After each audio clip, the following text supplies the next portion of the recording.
Haleluya, puji Tuhan. Shalom Bapak Ibu Saudaraku dimanapun saat ini kita berada. Saya percaya kita semua dalam keadaan diberkati oleh Tuhan. Sebab itu mari kita sama-sama menaikkan syukur kita di hadapan Tuhan. Kita akan naikkan pujian kita kepada Tuhan.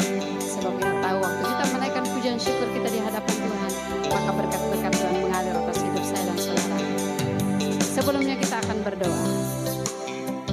Bapa di dalam surga, saat ini Tuhan kami datang menghampiri tahta-Mu. Kami datang mengucap syukur berterima kasih buat setiap kebaikan Tuhan yang kami boleh alami. Dan saatnya Tuhan kami akan memuji menyembah-Mu Tuhan. Mari Engkau memberkati kami semua sehingga apa yang kami lakukan itu menyenangkan Tuhan. Terima kasih dari awal pertengahan sampai selesainya. Tuhan sendiri akan berkarya atas hidup kami. Dalam nama Yesus kami berdoa bersyukur. Haleluya. Amin. Sama-sama kita naikkan pujian.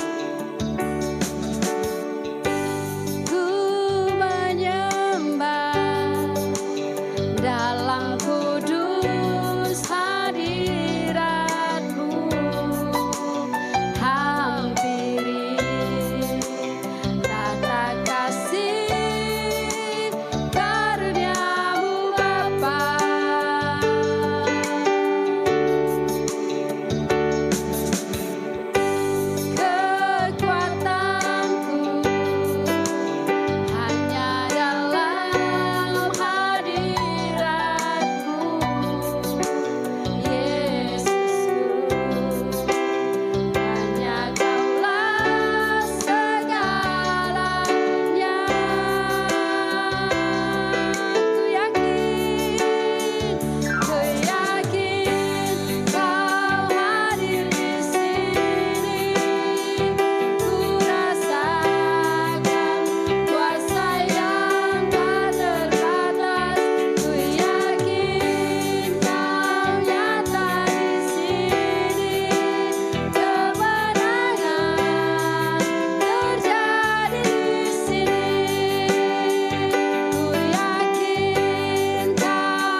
Puji Tuhan, terima kasih. Jumpa lagi di akhir bulan Desember ini bersama dengan saya.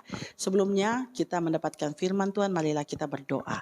Kami sangat mengucap syukur Tuhan atas segala kebaikan-Mu, rahmat-Mu, penyertaan-Mu, kasih karunia-Mu yang sudah Kau berikan kepada kami keseluruhannya dimanapun kami semua berada. Terutama yang sedang menonton channel ini Tuhan. Berkati kami semua, berkati firman Tuhan, berkati hamba sendiri sehingga hamba bisa memberikan yang terbaik, bisa memberikan apa yang menjadi pemikiran dan juga apa yang akan disampaikan. Berkati Tuhan sehingga firman ini menjadi hidup dan menjadi berkat buat banyak orang dan tentunya buat untuk diri saya sendiri juga Tuhan. Berkati seluruh kami semua, berkati yang lagi sedang menonton, berkati yang lagi mengikuti ibadah dan berkati seluruh keluarga yang ada. Kami siap mendengar firman Tuhan, sama-sama kita katakan haleluya. Amin. Yes. Haleluya. Mari kita tepuk tangan buat Tuhan dulu deh. Yeay. Haleluya. Bulan Desember sudah pasti Natal. Kita akan menyambut perayaan kelahiran daripada Yesus Kristus Tuhan. Ya tentunya berbeda dari beberapa tahun yang kemarin. Kalau tahun ini mungkin agak sedikit dilonggarkan ya, karena saya dengar PPKM yang tadinya yang akan dilakukan kembali, tapi kembali pemerintah mengambil lagi sikap yang mana agak melembek. Tetapi saya minta kepada seluruh Bapak Ibu Saudara yang dikasihi Tuhan untuk tetap prokes. Kenapa? Semua tergantung daripada kita sendiri. Jangan pernah meremehkan segala sesuatu karena untuk kebaikan dan juga keselamatan kita. Dan yang pasti kita berdoa untuk sampai 2022 kita sambut dengan keadaan yang baik dan sehat. Amin. Yes, hampir 2 tahun ini ya, kita mengalami kegoncangan untuk seluruh dunia. Banyak hal yang terjadi. Dari mulai awal ada pandemik yang terjadi ya, di akhir Desember 2019, tetapi ketika masuk di Indonesia itu di 2020 dan masih tetap berlanjut sampai sekarang.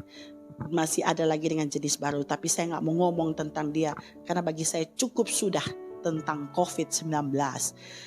Dan akhirnya sekarang bencana alam mulai terdengar lagi untuk di akhir tahun ini. Bukan hanya bencana alam tetapi banyak kejahatan-kejahatan yang terjadi.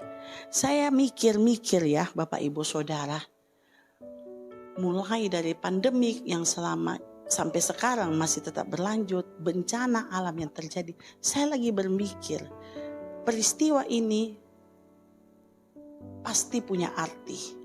Peristiwa ini pasti mempunyai sesuatu yang membuat untuk kita semua umat manusia untuk berpikir. Apa artinya? Bagi orang yang mencari Tuhan pasti dia akan bertanya, Tuhan kenapa ya bisa terjadi seperti ini? Dan mungkin ada yang sudah mengalami kegoncangan itu sendiri, mungkin sudah berteriak, Tuhan kenapa ini terjadi kepada saya? Dan mungkin ada juga yang mengalami kegoncangan akibat pandemi, ekonominya menurun, bahkan ada yang tidak bisa, bahkan mereka tutup usahanya. Mungkin juga dia sudah berseru, Tuhan kenapa ini terjadi? Tapi apakah Bapak Ibu Saudara, termasuk saya sendiri, bertanya kepada diri sendiri, arti daripada Tuhan itu buat saya di dalam semua peristiwa selama 2 tahun ini yang terjadi? Mari kita saudara, Bapak Ibu Saudara, bertanya. Saya gak mau bilang tema pada bulan ini, saya gak mau bilang arti Tuhan buat kamu, buat kita. Tapi saya mau menyatakan kepada diri saya sendiri pun yang akan saya bagi kepada Bapak Ibu Saudara, bahwa tema bulan ini yang saya berikan adalah arti Tuhan buat saya. Tolong Bapak Ibu Saudara bisa menunjuk, bisa bangkit berdiri dan katakan arti Tuhan buat saya. Amin. Mari kita merenungkan itu. Setelah saya khotbah, saya percaya Bapak Ibu Saudara, silakan untuk merenungkan apa sih arti Tuhan di dalam hidup saya. Apa arti Tuhan buat saya? Apa kehadirannya buat saya? Yang saya katakan, kita sudah dalam keadaan melakukan persiapan perayaan kelahiran pada Tuhan Yesus Kristus itu sendiri. Dan itu ada sangkut pautnya dengan khotbah saya, tema saya pada hari ini. Baik, arti buat saya, Tuhan buat saya adalah yang pertama, Tuhan ada dan mengasihi kita. Amin. Tuhan ada dan mengasihi kita. Ini hati-hati Bapak Ibu Saudara. Karena saya melihat banyak orang sekarang yang sudah menganggap Tuhan itu tidak ada. Dan Tuhan itu tidak mengasihi kita. Mari kita buka di Yohanes 3 ayat 16. Karena begitu besar kasih Allah akan dunia ini, sehingga ia telah mengaruniakan anaknya yang tunggal, supaya setiap orang yang percaya kepadanya tidak binasa, melainkan beroleh yang kekal. Ayat ini sudah sering pasti akan kita dengar setiap Natal ataupun mau dekat Natal, itu pasti yang dipakai. Karena berbicara tentang kasih Allah yang mana diberikanlah anaknya yang tunggal ini untuk umat manusia. Untuk apa? Untuk beroleh hidup yang kekal. Padahal kelahiran Yesus untuk mengorbankan dirinya untuk keselamatan orang lain. Saya sangat respect banget, saya sangat angkat topi. Dan bukan hanya angkat topi, saya sangat, gak bisa lagi saya bilang. Dengan keberadaan Tuhan dalam hidup saya dan keluarga, saya sudah melihat banyak hal. Bukan hanya masa-masa baik Bapak Ibu Saudara, tapi saya melihat Tuhan, arti Tuhan dalam hidup saya di masa-masa saya sulit. Bapak Ibu Saudara, mungkin orang bilang, kayak seperti Ibu Jacqueline, mana sih bisa mau masa sulit. Hello, orang sukses tidak akan ada bilang langsung sukses, pasti merangkak. Kalaupun dia sukses tanpa menderita, itu karena dia bawaan dari orok, mungkin dia udah kaya, udah punya kelimpahan dan segala macam. Tapi dengar baik Bapak Ibu Saudara, bukan berarti dia tidak mengalami kesulitan, dia tidak mengalami hal-hal yang sulit di dalam hidupnya. Bapak Ibu Saudara, saya sangat respect. Bagaimana dengan Bapak Ibu Saudara? Arti Tuhan di dalam hidup kita, yang mana Allah begitu luar biasa mengaruniakan anaknya yang tunggal untuk turun ke dunia. Bahkan dikatakan bahwa itu adalah Tuhan itu sendiri, Allah itu sendiri.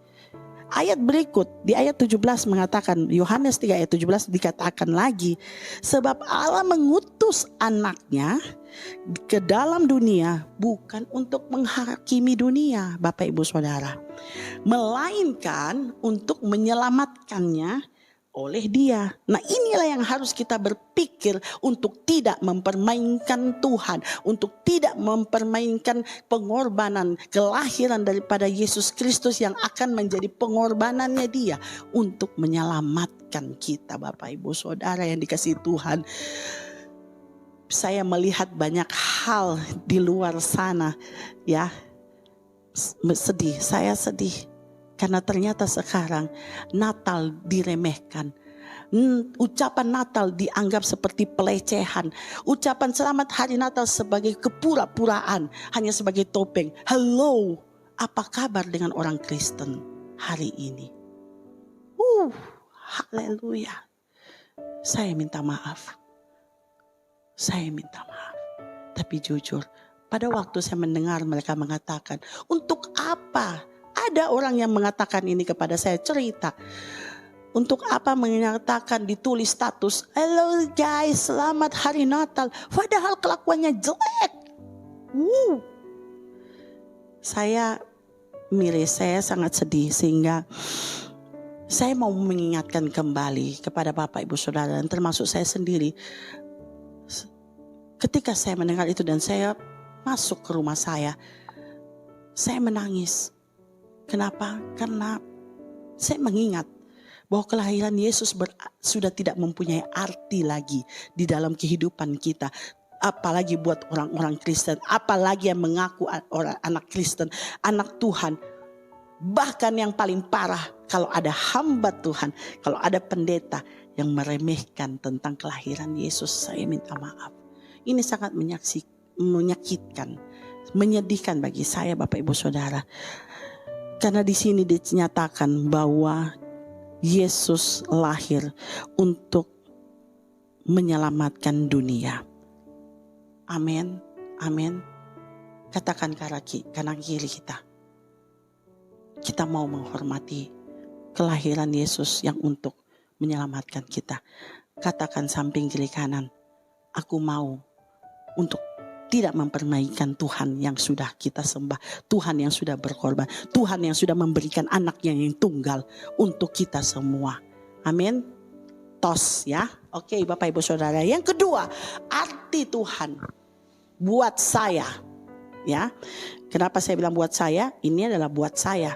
Nanti kemudian saya akan mengatakan apa arti Tuhan buat Bapak Ibu dan Saudara. Yang kedua, Yesus sanggup dan memberi pengharapan. Yes. Saya mengalami banyak hal ketika saya melihat keadaan hidup saya, baik ekonomi, keluarga saya. Yesus sanggup untuk memberikan saya kekuatan dan Yesus sanggup memberikan saya pengharapan untuk maju dan untuk menang. Kenapa seperti itu? Mari kita buka di Matius 14 ayat 16 sampai 21. Agak panjang sedikit, saya minta maaf. Matius 21. Matius 14, sorry. Matius 14.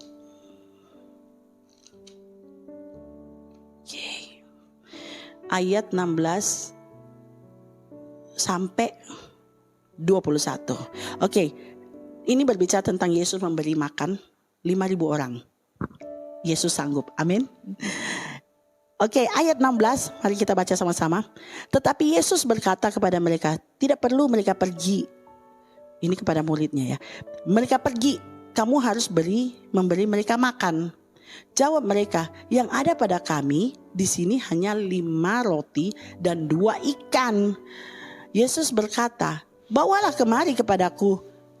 Lalu disuruhnya, orang banyak itu diduduk di rumput dan setelah diambilnya 5 roti dan 2 ikan itu, Yesus menengadahkan ke langit dan mengucap berkat.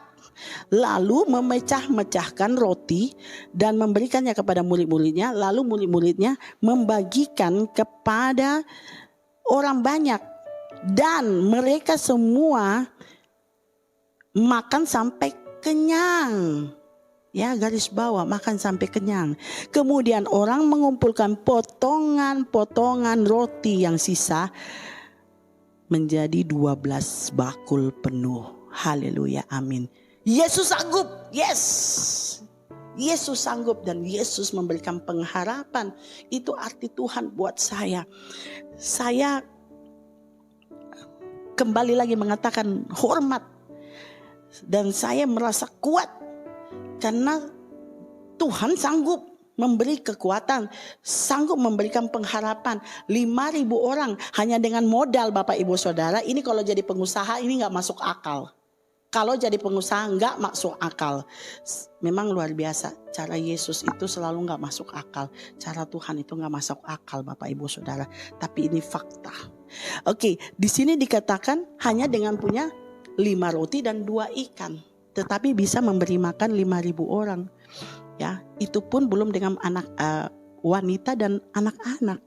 Masih sisa 12 bakul. Kalau mau bicara matematika tidak masuk akal. Tetapi itulah arti Tuhan buat saya yang menyatakan bahwa Tuhan itu sanggup. Saya ingat pada waktu saya di daerah, ya, saya melakukan perayaan ucapan syukur saya Natal karena kebetulan di sana kita adalah minoritas. Jadi saya mencoba untuk tetap berbagi sukacita ya. Setiap tahun waktu itu saya di Sulawesi, saya selalu tiap tahun open house ya. Jadi tapi waktu itu saya berpikir setelah saya akan pindah ke Surabaya. Jadi saya melakukan seperti perpisahan kecil dengan saudara-saudara kita yang ada di samping kiri kanan dan termasuk keluarga dan handai tolan. Jadi waktu itu saya berpikir persiapan saya sekitar mungkin kemampuan sekitar 2.000-an. Akhirnya saya membuat beberapa pedagang-pedagang kecil. Saya panggil tukang bakso, tukang coto, nasi pecel, soto Semarang, ada es, ada gado-gado. Pokoknya ada 10 waktu itu, 10 gerobak makanan-makanan kuliner ya. Itu saya undang, saya minta untuk membantu saya untuk membuat perayaan ucapan syukur ini.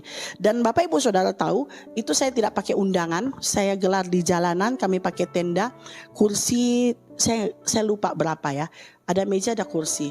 Yang saya tahu saya siapkan piring kertas dan juga mangkok itu sekitar 2.000 lebih, 2.500 kayaknya.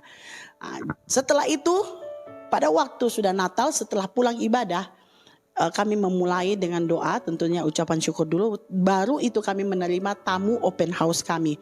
Dan Bapak Ibu Saudara, maaf ya, di sini saya tidak menceritakan untuk menyombongkan diri atau apa. Tidak, saya minta maaf. Di sini saya menceritakan karena saya mau menyatakan bahwa Tuhan itu sanggup melakukan itu. Dan saya disanggupkan untuk melakukan ini. Untuk memuliakan nama Tuhan. Di mana keluarga kami mengucap syukur atas kehidupan kami. Yang mana ada Yesus di dalam hidup kami. Kelahiran Yesus yang ada dalam keluarga kami. Dan Bapak Ibu Saudara tahu, saya nggak pakai undangan, ya. Jadi siapapun yang lewat di jalan itu kami panggil. Mari silakan masuk, mari silakan. Ada yang celinguk, ada yang masuk. Tambah siang jam 12 mulai rame. Bapak Ibu Saudara mulai panik.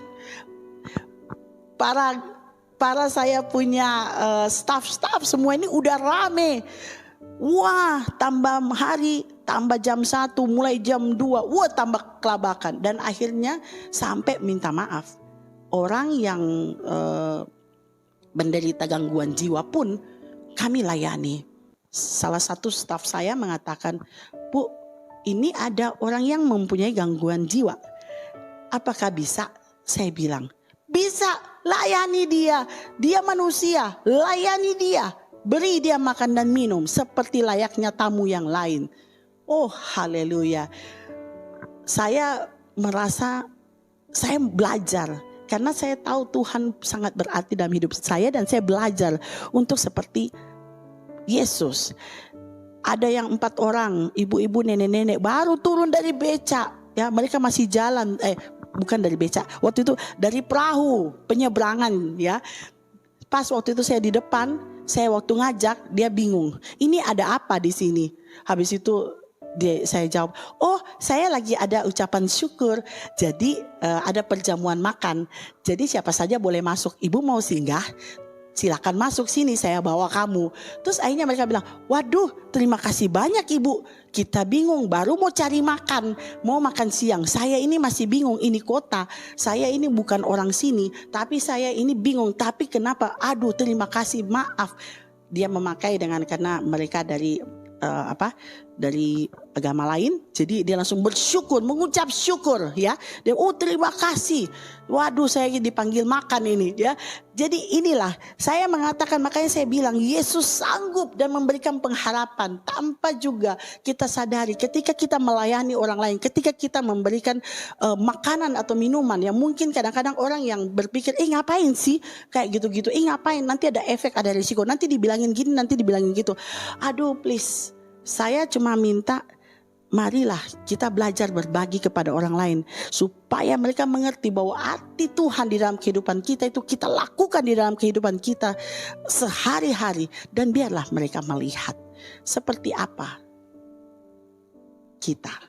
Ya Bapak Ibu Saudara, banyak sekali yang terjadi, dan saya harap Bapak Ibu Saudara untuk bisa memikirkan ini dan bisa merenungkan ini. Saya berdoa Bapak Ibu Saudara untuk bisa mendapatkan bahwa apa yang sedang Tuhan mau untuk dalam hidup kita, apa yang Tuhan mau kita untuk melakukan dalam hidup kita.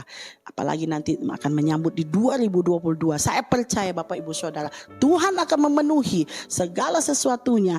Ketika Bapak Ibu Saudara belajar untuk berubah, belajar untuk lebih baik, belajar untuk menerima, belajar untuk mengucap syukur, belajar untuk percaya, saya percaya Tuhan akan memenuhi segala apa yang dibutuhkan. Amin. Yes, yang ketiga, arti Tuhan di dalam hidup saya, bagi saya adalah Tuhan yang hidup dan maha tahu. Amin. Tuhan yang hidup, banyak orang menganggap banyak orang bertanya, di mana sih Tuhan? Apakah dia ada? Nah, karena apa? Hari-hari ini adalah hari-hari yang jahat. Walaupun sudah pandemik, tapi masih banyak orang melakukan hal yang jahat. Bahkan ini adalah orang-orang yang percaya, bahkan menjadi orang Kristen, bahkan dia pun sekalipun dia hamba Tuhan. Saya minta maaf, banyak berita yang saya dengar. Sampai mereka melupakan, kita melupakan bahwa Tuhan itu ada dan Tuhan itu hidup. Dan Dia Maha Tahu. Arti ini yang membuat saya sangat takut. Kenapa? Karena saya takut ketika Tuhan melakukan sesuatu untuk kita. Kita enggak main-main loh. Enggak main-main. Yuk kita lihat ya. Ibrani 4 ayat 12 sampai 13. Ibrani 4 ayat 12 sampai 13. Sebab firman Allah hidup dan kuat dan lebih tajam daripada pedang bermata dua manapun. Ia menusuk amat dalam sampai memisahkan jiwa dan roh, sendi-sendi dan sumsum. Ia sanggup membedakan pertimbangan dan pikiran hati kita. Yang ke-13, dan tidak ada suatu makhluk pun tersembunyi di hadapannya, sebab segala sesuatu telanjang dan terbuka di depan mata Dia.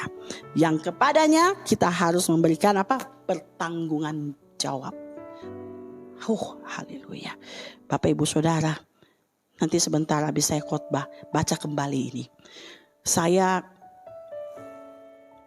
takut ketika saya baca, saya berpikir, Tuhan, apakah ayat ini yang akan saya sampaikan? Ngeri. Dan saya berharap mungkin ada yang belum paham dan mungkin belum mengerti, dan bahkan ada yang tidak pernah merasa Tuhan itu ada dan Tuhan itu hidup.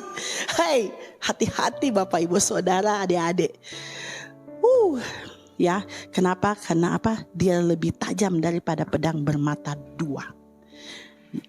Ini yang sangat harus kita ingat baik-baik.